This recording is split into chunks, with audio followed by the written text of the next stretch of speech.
সারা বাংলাদেশ আজকে কি সবাই বলো আজকে কি আজকে কি সব জায়গায় আজকে কি আজকে কি সবাই বলো আরো জোরে হচ্ছে না তো তালে তালে সুর মিলিয়ে সব জায়গায় চলছে চলবে।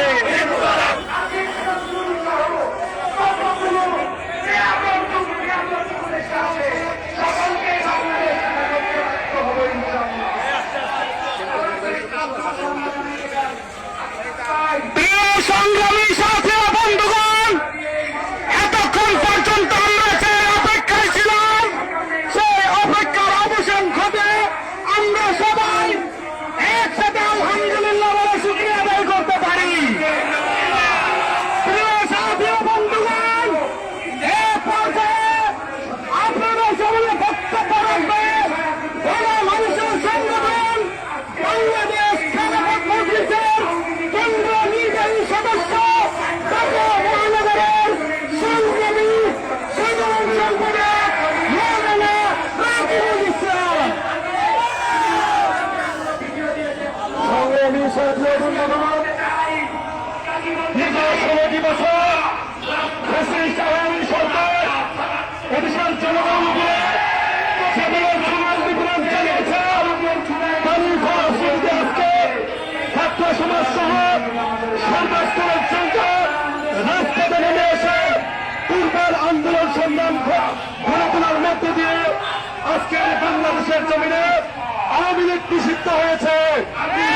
আজকে আমাদের জন্য আনন্দের দিন। সংগ্রামী সাথী বন্ধুগণ, আওয়ামী লীগ নিষিদ্ধের এই আনন্দে আমাদেরকে ঘরে বসে থাকতে চলবে না। সংগ্রামী সাথী বন্ধুগণ, আপনাদের স্পষ্ট মনে আছে এই ফ্যাসিস্ট আওয়ামী সরকার বিগত 16টি বছর অনেকগুলো গণহত্যা চালিয়েছিল। বিশেষ করে শাহবাগে 5ই মে শত শত আমার ভাইদেরকে গুলি করে তাদের বুক যাত্রা করে শহীদ করেছিল। সুতরাং শুধু আওয়ামী লীগ নিষিদ্ধ করলেই চলবে না, অনতি বিলম্বে আওয়ামী লীগের প্রত্যেকটা ব্যক্তিকে গ্রেফতার করে দ্রুত 5ই মে গণহত্যা সেই গণহত্যাকে তাদেরকে দ্রুত দৃষ্টান্তমূলক শাস্তির ব্যবস্থা করতে হবে।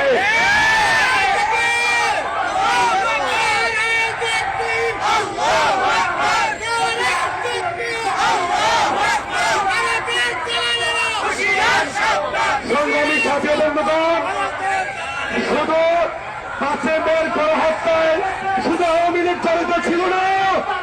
5ই মের গণহত্যায় এই শাহবাগে গণজাগরণ মঞ্চের নামে কুলাঙ্গার ইন্ডিয়ান সরকার লাঠি আক্তার সহ কিছু অদক্ষ বক্তাই জড়িত ছিল।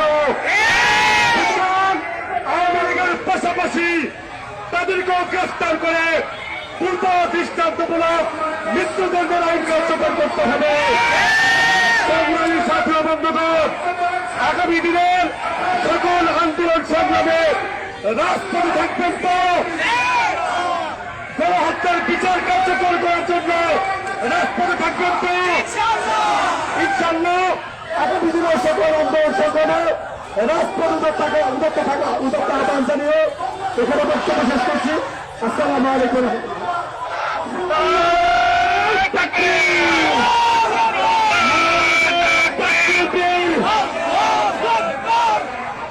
এই সমাজ ভাঙতে হবে, দিনের বিচার আনতে হবে, আনতে গেলেই ভাবতে লড়াই, সেই লড়াইয়ে জিতবে কারা? সৈনিকেরা